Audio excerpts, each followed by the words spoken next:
በሜክሲኮ ሲቲ ስታዲየም የፊፋ ዓለም ዋንጫ መክፈቻ ፍሽካ ሲነፋ ዓለም ሁሉ ትኩረቱን ወደ እግር ኳሱ ያደርጋል ተብሎ ተጠብቆ ነበር። ነገር ግን ታሪክ እንዳስተማረን ኳስና ፖለቲካ ልክ እንደ ሰምና ወርቅ ናቸው።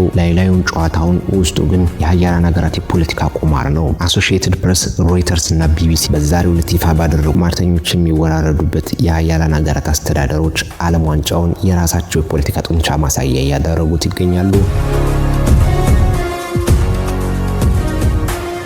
የአፍሪካ እግር ኳስ አዲስ ታሪክ ገጽ ሊጽፍ የአህጉሪቱ ምርጥ ዳኛ ብሎ የተመረጠው የ34 ዓመቱ ሶማሊያዊ ኡመር አብዱል ቃድር አርታን ወደ አሜሪካ ማያሚ ዓለም አቀፍ አውሮፕላን ማረፊያ ሲደርስ በፌዴራል የኢሚግሬሽን ባለስልጣናት ሲቢፒ እግሩን እንዳይረግጥ ተከልክሏል። የሚገርመው ነገር ሰውየው ህጋዊ ቪዛና የፊፋ ይፋዊ የጉዞ ሰነድ ነበረው። ነገር ግን ልክ ኤርፖርት ሲደርስ በደህንነት ምርመራ ስም ወደ መጣበት ኢስታንቡል ተመልሷል።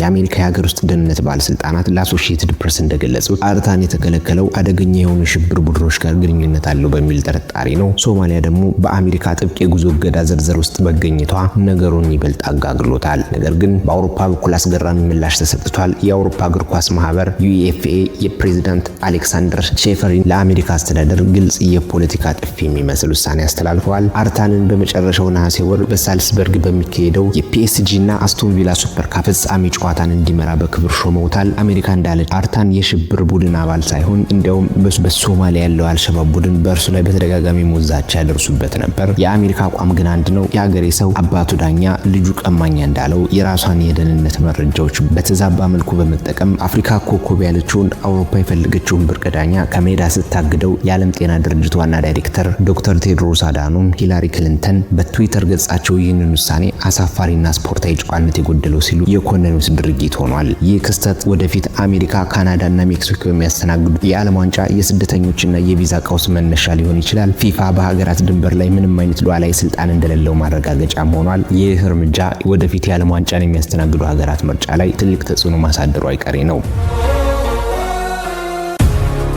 የአሜሪካ መንግስት ለኢራን ተጫዋቾች ቪዛ ቢሰጥም የኢራን እግር ኳስ ፌዴሬሽን የሚመሩ 14 ከፍተኛ ባለስልጣናትንና የቴክኒክ ሰራተኞችን ቪዛ በመከልከሉ የኢራን እግር ኳስ ፌዴሬሽን አሜሪካን የበቀልና የክፉ መንፈስ ፖለቲካ እያካሄደች ነው ሲል ከሷታል። ቢቢሲ እንደዘገበው የኢራን ደጋፊዎች በቀጥታ ወደ አሜሪካ መግባት ስላልቻሉ በሜክሲኮ ድንበር አቅራቢያ በምትገኘው ቲጁዋና ከተማ ላይ በብዛት እየተሰበሰቡ ይገኛሉ። በሎስ አንጀለስ ስታዲየም በኒውዚላንድ ጋር የሚያደርጉት ጨዋታ ደጋፊዎች በድንበር በኩል ሰርገው ለመግባት እየሞከሩ ነው። ዋሽንግተን እነዚህን 14 ባለስልጣናት ስትከለክል ምክንያት አለኝ፣ ከተከለከሉት መካከል የኢራን አብዮታዊ ዘበኛ አይአርጂሲ የቀድሞ አባላት አሉበት በሚል ምክንያት ጨዋታው ከመጀመሩ በፊት በኢራን ተጫዋቾች ላይ የስነ ልቦና ጫና ለመፍጠር የታቀደ የሲአይኤ ስልታዊ መረጃ አጠቃቀም እንደሆነ የደህንነት ኤክስፐርቶች ይናገራሉ። በሎስ አንጀለስ የሚካሄደው የኢራን ጨዋታ ከፍተኛ የደህንነት ስጋት አለበት። ስቴዲየሙ ውስጥ ታይቶ የማይታወቅ የፖለቲካ ተቃውሞና ሁከት ሊያስነሳ ይችላል። በስቴዲየሙ ላይ የሚውለበልቡት ባንዲራዎች ከስፖርት ይልቅ ፖለቲካውን የሚቃወሙና የሚደግፉ የሜዳውን ድባብ ወደ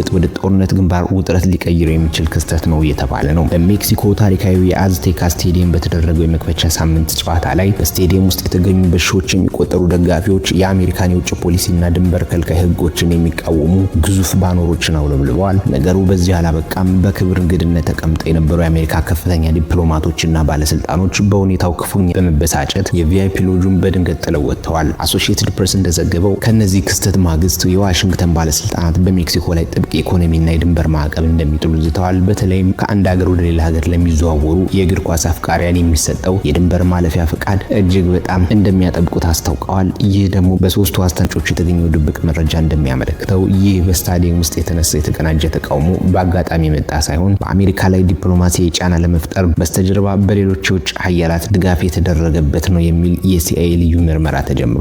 ሜክሲኮ ስፖርቱን የፖለቲካ መድረክ እንዳታደርግ ዋሽንግተን ከፍተኛ ኢኮኖሚ ጫና እያደረገችባት ይገኛል። ይህ ውጥረት በቀጣይ የሚደረጉ ጨዋታዎች ላይ የደጋፊዎችን ዝውውር ሙሉ በሙሉ ሊያስተጓጉል ይችላል። ይህ የፖለቲካ መሪዎች የሚዳኙት የዓለም ዋንጫ በጋራ የማደራጀት ታሪክ ላይ ትልቅ ጥቁር ጠባሳ ጥሎ የሚያልፍ ሲሆን በሰሜን አሜሪካ ሀገራት መካከል ያለው የንግድና የስፖርት ነጻነት ስምምነት ሊያፈርስ ይችላል። ፊፋ የስፖርት ነጻነት ስምምነትም ሊያፈርሰው ይችላል። በሌላ በኩል የፊፋ ፕሬዝዳንት ጁያኒ ኢንፋንቲኖ በአስተናጋጅ ሀገራቱ መንግስታት ከባድ ውሳኔዎች ፊት አቅም እንደሌላቸው በግልጽ አምነዋል። ፊፋ በዓለም ላይ ካሉ ሀብታም ድርጅቶች አንዱ ቢሆንም ሀያላን ሀገራት የደህንነት ፖሊሲ መድረክ ፊት ግን ልክ እንደ ቤት አልባ ስደተኛ ተንቀጥቅጠዋል። የአውሮፓ እግር ኳስ ማህበር ዩኤፍኤ ከፊፋ በተቃራኒ ጠንከር ያለ አቋም ይዟል። የሶማሊያውን ዳኛ በክብር በመቀበል አሜሪካን የማግለል ፖለቲካሽን አንቀበልም የሚል ቀጥተኛ መልእክት አስተላልፈዋል። በአውሮፓና በአሜሪካ እግር ኳስ ማህበራት መካከል ትልቅ የገንዘብና የቁጥጥር ሽኩቻ አለ። የዩኤፍኤ የዓለም ዋንጫው ወደ ሰሜን አሜሪካ መምጣቱ ከጅምሩ በጥርጣሬ ነበር የሚያየው። አሁን የተፈጠረው የቪዛና የድንበር ቀውስ አውሮፓውያንን አሜሪካ ለዓለም አቀፍ ስፖርቶች ብቁ አይደለችም ብለው እንዲከራከሩ ትልቅ መሳሪያ ሆኖላቸዋል። የፊፋና የዩኤፍኤ ግንኙነት ይበልጥ በመሻከር ወደፊት የሚካሄዱ የዓለም ዋንጫ ውድድሮች ጥብቅ የፖለቲካ ህጎች ባሏቸው ሀገራት እንዳይካሄዱ አዳዲስ ማሻሻያዎች መግባት እንዳለበት ማሳያ ነው። ዓለም ሁሉ አይኑን በስታዲየሞች ላይ ሲያደርግ ከጀርባው ያለው ወታደራዊ እንቅስቃሴ ግን አስደንጋጭ ነው። ይህ የሁለቱ ሀገሮች ቀውስ በዓለም አቀፍ የነዳጅ ዋጋና የዓለም ዋንጫ ድባብ ላይ ከፍተኛ ጫና፣ በዓለም ዋንጫው አጋማሽ ላይ ታይቶ የማይታወቅ ኢኮኖሚያዊ ቀውስና ወታደራዊ ግጭት ዓለም ላይ ሊከሰት ይችላል። የዘንድሮ የ2026 ዓለም ዋንጫ ከስፖርታዊ ውድድርነቱ ይልቅ የጂኦፖለቲካ የበላይነት መፈተኛ መድረክ ሆኗል። ኳስ የድሆች መዝናኛ፣ የሀብታሞች ቁማር ናት ይባላል። የሶማሌው ዳኛ ዕጣ ፈንታና የአዝቴካ ስታዲየም የተነሳው ረብሻ የሚያሳዩን አንድ እውነት ብቻ ነው። ሀያላን ሀገራት የዓለም ዋንጫውን ያስተናገዱት ዓለምን ለማገናኘት ሳይሆን የራሳቸውን ህግ በዓለም ላይ ለመጫን ነው። ሜዳው ላይ 48 ሀገራት ይወጣሉ ተብሎ ቢታቀድም ከሜዳው ውጭ ግን ጥቂት ሀያላን ሀገራት ዓለምን ዕጣ ፈንታ እየወሰኑ ነው። ኳስ ሰላም ታመጣለች የሚለው ተረት አሁን የአዲሱ የፖለቲካና የስፖርት የቀዝቃዛ ጦርነት ዘመን ውስጥ ናት። ጨዋታው ገና ነው። ሜዳው ላይ የሚፈጠረውን እናያለን። የዛሬውን በዚህ ያበቃን። ለቻናላችን አዲስ የሆናችሁ ቪዲዮውን ላይክ፣ ሼር እና ሰብስክራይብ በማድረግ ለተከታታይ ዕለታዊ መረጃዎች ተካፋይ ሁኑ። እስከሚቀጥለው ዜና ትንተናችን ድረስ ሰላም ለዓለማችን ይሁን። ቸር ሰንብቱ።